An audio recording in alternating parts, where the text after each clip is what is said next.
hold that crown as we go into the last match of Miramar for the weekend? Well, that's a very good question. Plane path, not looking too bad for all teams. Maybe those that go all the way out to the east will be feeling a little bit more disappointed, but Impala for Para East, so not really the ideal drop locations as it is, and I don't think anyone's going to be too concerned about potentially having to alt drop over towards the west should they feel that requirement. Again, looking at the rankings on Miramar, it's really unreasonable, isn't it? LG Divine almost a full 20 points ahead of Division X Gaming after only 3 games on this map. That's what you got to think about. The context here is that, I mean, what is that? Let me do some quick maths here on stream.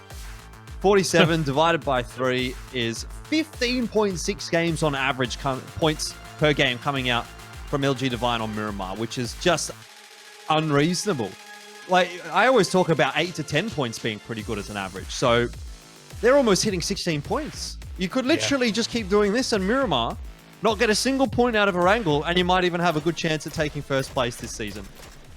But then on Erangel, their point deficit kind of brings that down, and that's why they're sitting at actually around 10 points a game. Yeah, that's what I'm saying, though. It's like, it doesn't really matter. You know, if you keep getting 16 points a game on Miramar, you could get 0 points on Erangel, and you've still got an average of 8 points a map. I don't think they're going to be winning every single match of Miramar, though. Without question, at some point, LG Divine are going to need to pick it up on Erangel. It could be tonight, and if it is, it's not looking good for everyone else. As we get our circle over Los Leones, La Bendita, pretty stock standard and staple circle here on Miramar, at least switching it up from match number 1, though, where we were north, we were over towards Crater, and now we come more so towards the southern region of Miramar. And while the terrain is a bit more different towards the very south coastline compared to the north, it is not as hilly as you like to call it up north. Yeah, I like this one a little bit because it's just a change up from what we've seen so far. We had 2 very, very hard western shift circles yesterday.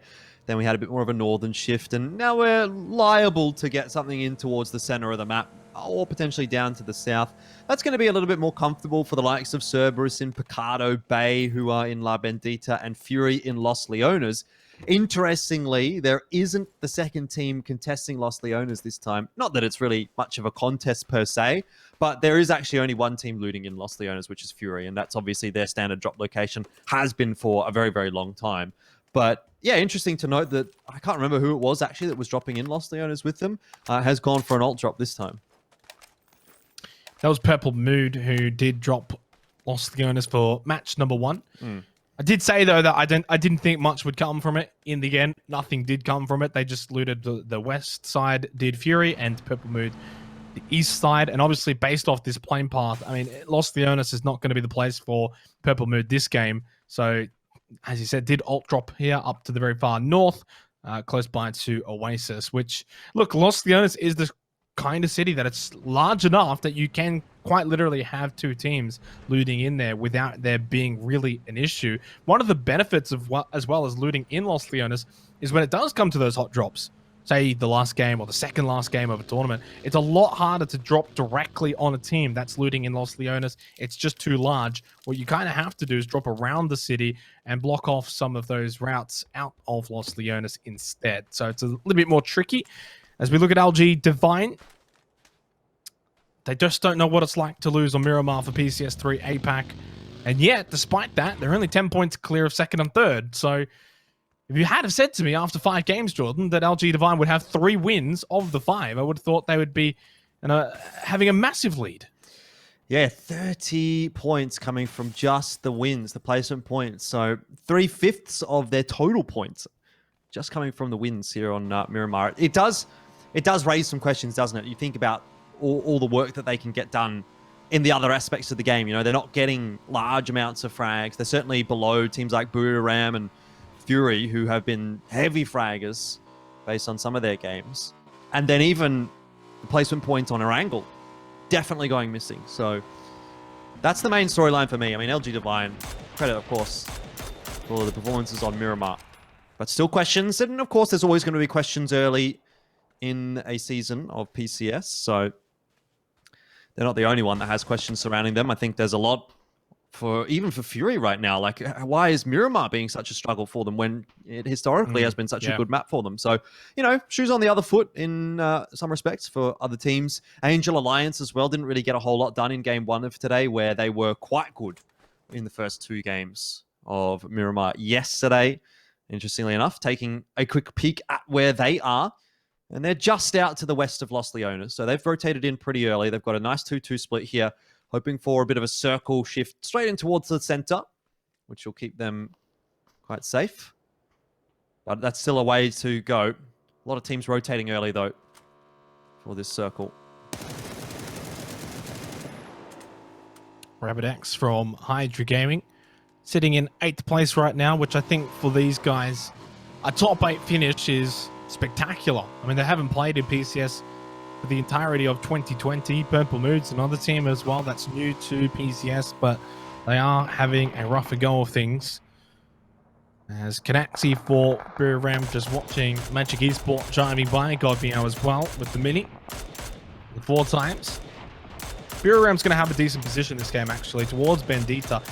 For a team that likes to play on the edge, I don't think they're going to play this game as much on the edge unless Phase 2 shifts more in a western direction. They may actually find themselves rather towards the center this game. We'll see how that plays out for them.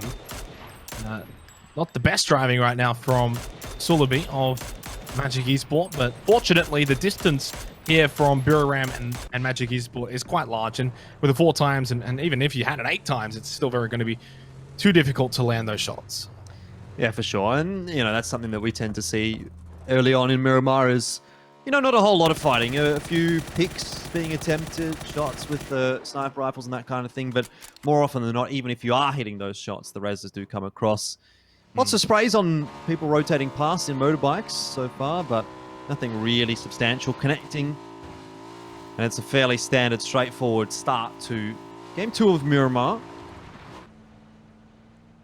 A couple of the teams still making some rotations. LG Divine have just gotten inside of the circle, but... Well, look at up north. Yeah, that's what I was going to mention. The few remaining teams not inside of the circle yet are Purple Mood, Ferox, and interestingly enough, Division X Gaming very, very far north. So they have a long one. And they will only be getting basically into the circle as the blue hits it and we see the next. So they'll be driving for the majority of this game, which is never a fun time. Tonke suffering a bit of team damage there from Sulabi, which is a little unfortunate for Magic, but that should be a res, no problems at all.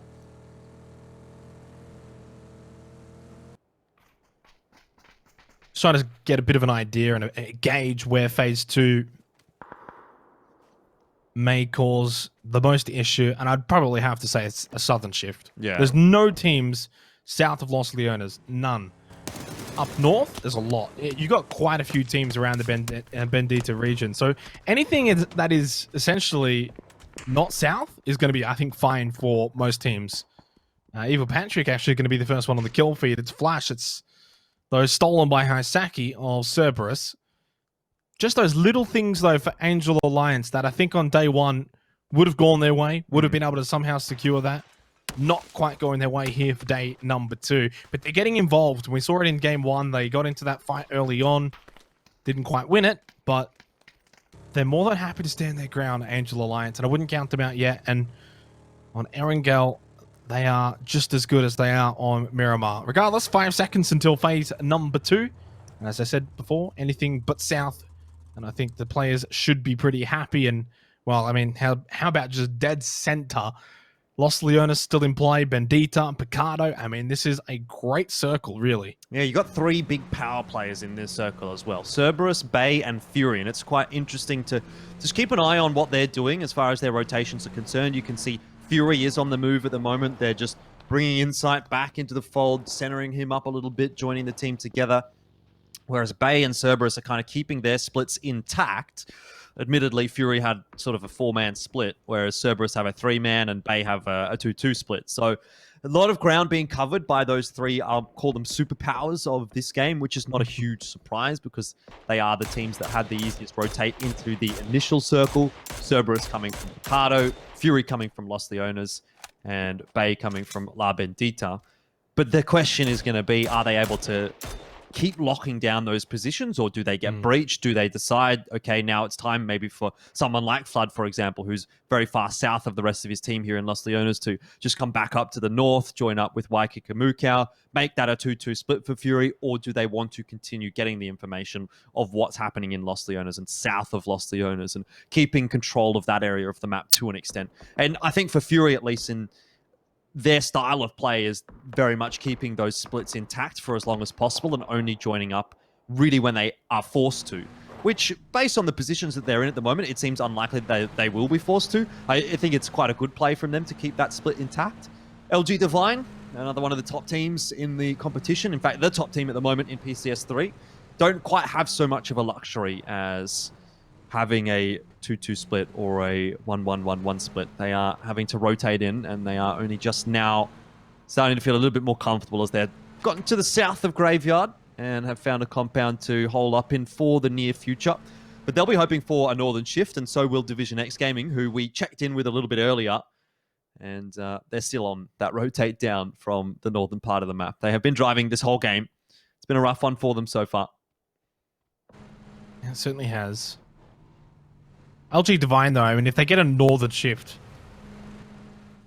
Miramar is just kind of like their god if it happens. Because I want to sit here and say that this is going to be a game where LG Divine are going to need to actually play edge, get into fights early on, and really get dirty and scrap their way towards a win, more so than the other games. But all it really takes is a northern shift, and then they don't really have to move much at all.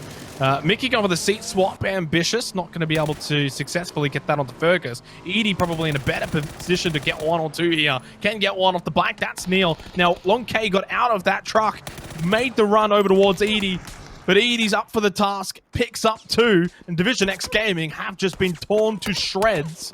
Buram United, though, may lose Edie for this. He's down to 1 HP.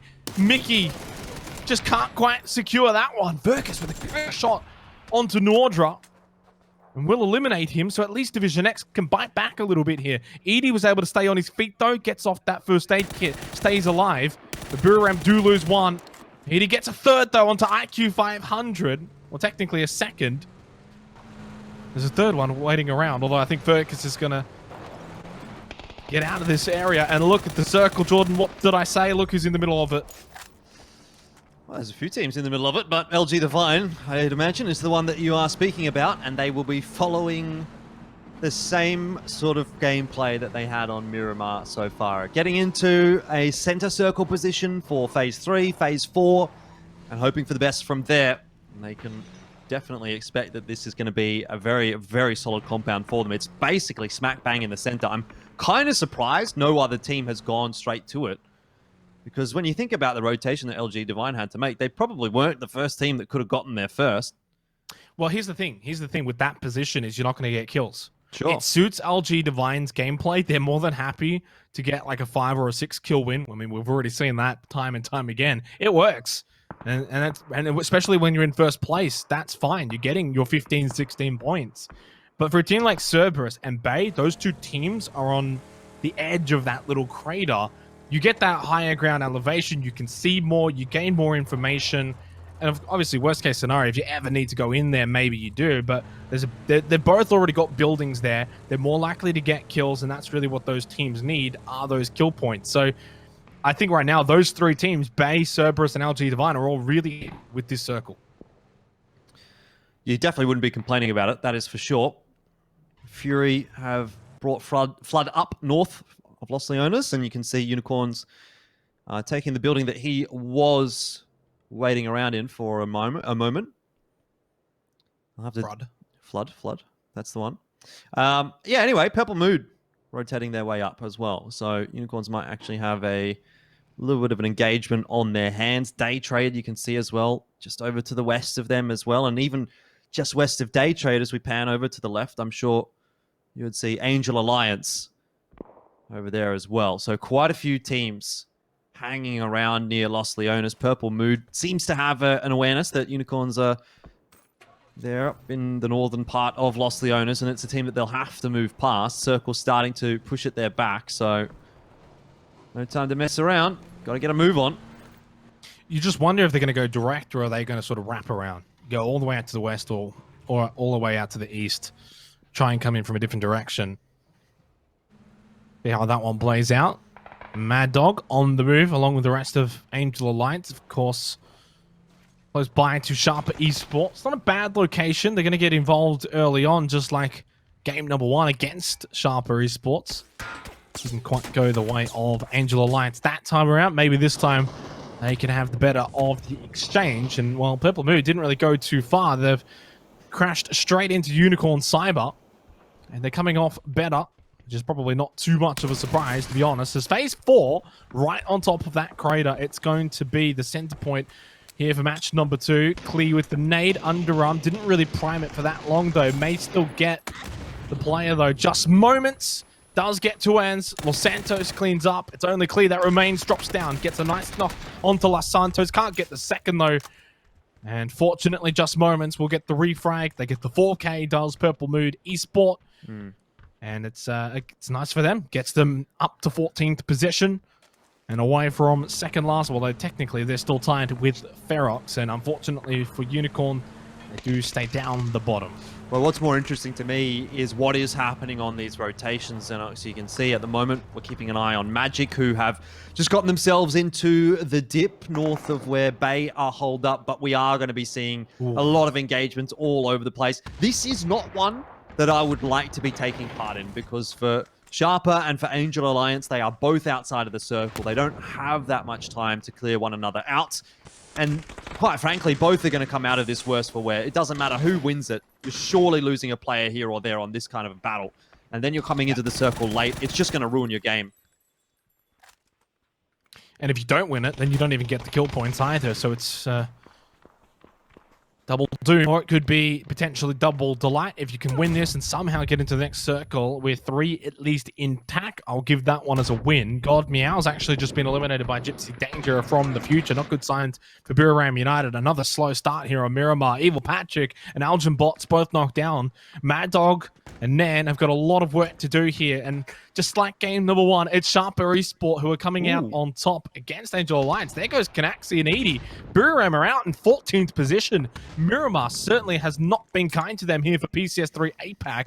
They do their best work on Erangel, and just like day 1, they're going to have to bring it there as well. Nan should get at least 1. Wow, doesn't even win that. Kim Siver with a quick double onto Mad Dog and Nan.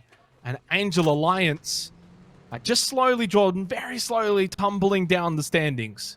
Yeah, they certainly are. We were very impressed with what we saw from them yesterday, but they haven't been able to follow suit so far on day 2.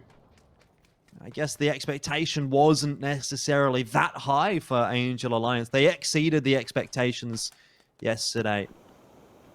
Maybe we've set the expectations a little too high, though, going into day 2. Speaking of high expectations, Fury on our screens right now is a team who I am expecting to see some good stuff from. And with 4 players alive this late in the game, this is now time for them to start to work their magic. We've seen them have some very, very good performances from positions like this, edge of the circle, mid-late game on Miramar, just fragging out. And they're going to go up against Purple Mood, who is one of the weaker teams at the moment in the competition. So potentially some points on offer there. For now, we'll focus on Magic and Hydra. And it's Hydra down to 2 after the res does come across onto Twan. But Nicky trying to hold on strong. It's unlikely to go too well for them here, I'd say.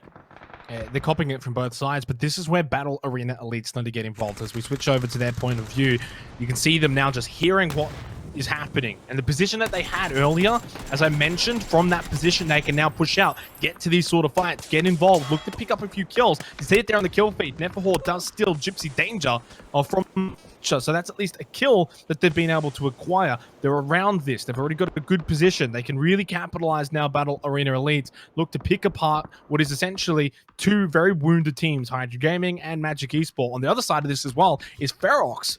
They can get involved here. They can have a really big game from this position. The entire northern side of the circle is theirs for the taking. So it's looking good for the team from Australia. Battle Arena Elites with 2 kills. Can they find any more? And as I mentioned before, LG Divine, they haven't really been in the kill feed because they haven't been able to see any of this action. They are down in that crater. They're going to get a high placement point. They may very well win it from here, Jordan, but they're not going to get kills. Definitely seems likely that LG Divine, like if you had to put a bet on it, it probably would be LG Divine at this point, the team that you'd be putting your money on to win the game from here. They are the only team with any really substantial hard cover toward the center of the circle. Life gets a bit difficult now for Fury with that shift. They're going to have to cross the road, and it seems that they might want to go early. Purple Mood, on the other hand, appear to want to go late. Why Kikamukau and Insight now sending it, and they had no idea maybe that Purple Mood was there, because Why Kikamukau has just absolutely copped it, and I can see this going quite poorly indeed for Fury. They're so split, so isolated. If Insight goes down here, surely they're done. Nade is just short. Insight is at least able to move away from that vehicle, get close, push up close. Doesn't have a frag grenade. Does see Rocky Jims, though, just on the very edge of that smoke, somehow catching him, and does get that elimination. Battle Arena Elites, though, under a little bit of pressure here. They weren't able to capitalize on that wounded Magic Esport. Now they have to go toe-to-toe here. Neferhor gets up, gets Sulaby, but is now knocked down in the process. That's from Monty. That's a third party from the northern edge of this battlefield here for phase number 5. I don't sense Neferhor's going to get brought back up, and he isn't. It's Rain who does secure that one. There's 2 fights happening at the moment. We're switching between them back and forth. Now it's over to Sophia, who gets 2. He got Tonkei and Umama. Valix, though, for Magic Esports will stop Sophia in his tracks. I think it's a 2 versus 1 right now. Loki's can't spot the remaining player for Magic Esports. To your right-hand side, no, he loses it out to Valix. Jukesy has to come up clutch, but he can't see him. That smoke is still plumed, and he doesn't have a frag grenade to throw in there. You know where he is, Jordan, but he can't see him. You just need to spam through the smoke almost at that point. Unfortunately, that's not such an easy decision to make. The comms would have come through from his teammate that maybe he was on the right side of the smoke there, but even still, the chances of you hitting the shots that you need fairly slim. So we'll go back over to the western side of the map. Keep an eye on Sharper. Never mind, we're back over to Jukesy as he waits for those smokes to fade. Valix has refreshed the smoke, though, and he's still sitting inside of that one. Advantage is, though, with Jukesy. Valix coming out of the smoke is going to have more obscured vision, where Jukesy is just able to look around the side.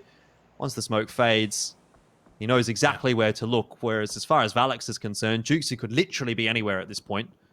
Well, there's another smoke that's just gone up as well, so Valix is buying even more time. The kill feed's just lighting up right now, though. It's Fury, who have just gotten 3 members of Sharper Esport.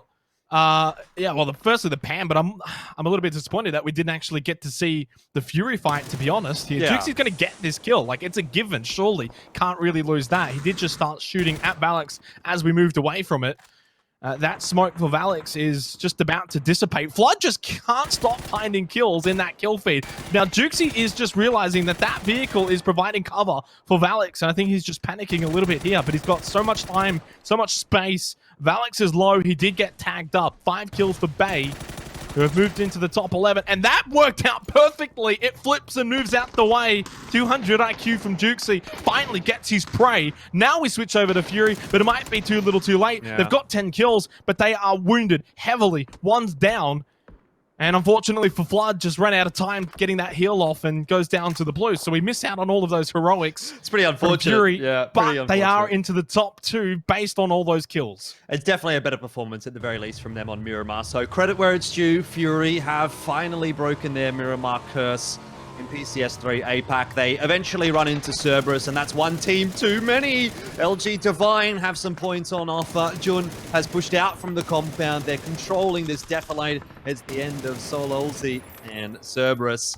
Now suffering much the same fate. Oh, that's a good grenade. It's gone just a little too deep. Wasn't quite cooked enough. Jun's going to have another crack. Let's see if that one connects. Again, just too far. And the third also flying over Subang's head. But I don't know that that is going to be all of that,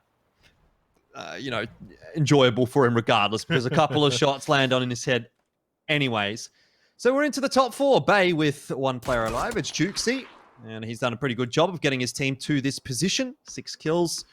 Bay have definitely showed up on day 2, where they did not on day 1. But the real powers in this final circle, Ferox with 4 players alive, and LG Divine the same.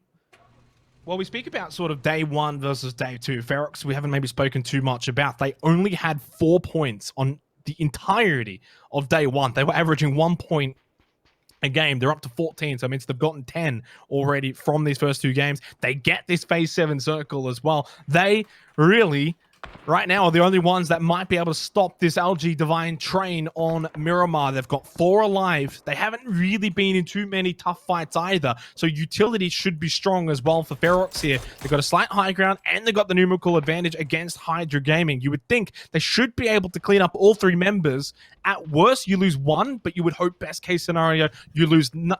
Now, they've kept Rain back. He's playing more towards the circle and the position, making sure that once Sweet Soul, Bryn, and Monty deal with Hydra Gaming, they can come back freely, and they don't have to worry about that position being taken. And of course, Rain can sort of play as an anchor or an overwatch from that spot too. So this is looking good for Ferox. Just got to get the job done now. Execute down the stretch. Well, you say that, but I'd have to argue this is looking good for LG Divine. Ferox is a team that's going to have to deal with this distraction from Hydra Gaming. Jukesy could be a problem for LG Divine, but Ferox, who cares? They've just, oh my god, they've deleted Hydra Gaming. They were not even there for any more than 5 seconds on the Ferox screens, and then they were gone. So, easy off bam. Love to see that from Ferox, but now what can Jukesy do? Because he's the X factor in this situation. It's a 4v4. LG Divine have taken that opportunity while Ferox was fighting to push forward, take a bit of map control. Well, and he's dead. Jukesy can't do too much. So we're into a 4-on-4. Very interesting to see how this plays out, because Ferox are the team that has the high ground. So they theoretically have the decision as to when to fight. But I don't know if they're aware that LG Divine is this close. Yeah. Nicky pushing up the front, man. He's got an MC as well just to his left. Now, what Jun is doing is just sweeping around, making sure that there's no solos. Obviously, they're not 100% sure there's 4 up for Ferox. At the very least, just making sure there's also no members of Ferox around that. So as much cover as possible, but it's actually Rain with a quick flank. Doesn't execute, though, with those shots. Jun's going to punish him with the MK14, but actually doesn't punish him that much either. Did take a little bit of damage, and it does mean more than anything, they know Rain's position. Ferox are really split here. If one goes down, especially Sweet Soul and Monty, they're not probably going to get brought back up. It'll be very difficult to get a revive. But you mentioned it before, Ferox do have a high ground. If they keep rotating too much, though, they may actually give it over to LG Divine.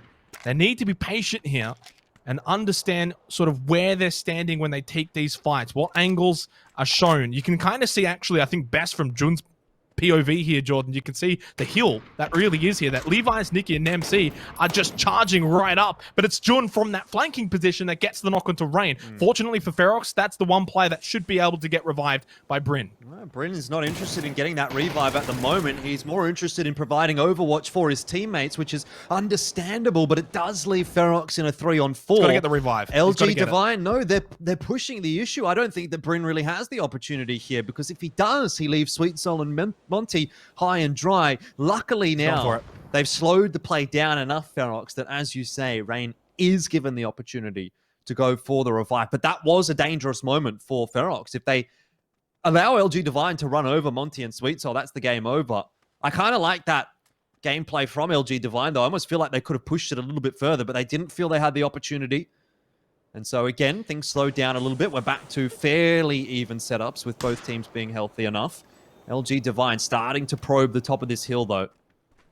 Well, this is the issue now, though, for LG Divine. If Rain or Bryn decide to flank down below, they might actually be able to flank all the way down to the south, catch LG Divine from behind, where, of course, their entire backside is completely open to that south side. So Bryn and Rain, if they go together, could kind of pincer in between LG Divine. Sweet Soul and Monty on the north side, Rain and Bryn from the south side. LG Divine, how do you counter that? You've got no cover. As we get closer towards phase number 9, Monty and Sweet Soul, though, have to be very careful, because if LG Divine sort of blitz them and all rush over the top of the crest of this hill, they are going to be outnumbered, and Rain and Bryn aren't in the best position to really be able to get refrags and to really help out. It doesn't seem like Bryn and Rain are going for a super hardcore flank down below. They're just going to stick close by on the side. Jun's watching, though. Look at his position. He's the important one. If Jun goes down, I think LG Divine lose this. Yeah, Ferox are playing the long game, though. They've got 2 players towards the center of the circle. Rain and Bryn have the better positions once this circle starts to push in. LG Divine, all their eggs in the one basket on this side of the hill. If they now start having to be pushed off of that bridge, then they're going to have a problematic situation ahead of them. Ferox doing a very good job of controlling the map at the moment. 2 minutes to go. Still quite a bit of time here. There's not much of a rush. Although LG Divine are a lot closer to the blue on this eastern side of the circle. Obviously, for Rain and Bryn, they've probably got the best positions right now. Now they're starting to get on top of LG Divine, but Sweet Soul just cops a heavy one to the face. He's low. He has to fall back, get that heal off. Fortunately, with Rain and Bryn's positioning, they're able to keep LG Divine from actually pushing on to Sweet Soul. They can't get over the crest of this, and the smokes aren't really doing too much for them either. Because of the terrain, the smokes aren't giving them cover to Rain and Bryn. I feel like it's only a matter of time. Rain does get an MC. There's no revives here for LG Divine either. Sweet Soul now pushes over the top of the crest, and they can use that high ground advantage, but it's Jun who does get the knockdown onto Monty and buys some time for LG Divine. I don't think Monty can get revived here. Not much time, not a lot of information, but it looks like Nicky's going for the revive onto NamC while these smokes are up and they're keeping a bay. Rain through the smoke though, cops Jun.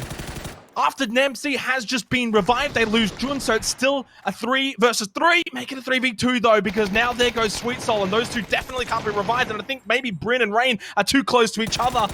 Nicky's gone down to the blue. Rain in a 1 versus 2. Levi's is very much full HP. He does get NamC. 29 health for Rain, but he gets pushed on. It's the Kings of Miramar once again. 8 kills, 4 in zip. They will not be stopped on their map. That is absolute insanity. 4 from 4 on Miramar for LG Divine, and this time they were made to really work hard in the end. A 4-on-4 against Ferox, who I think you could almost argue had the better position in the long run than what LG Divine did, but they've done it again. 100% win rate on Miramar so far in PCS3 APAC, and that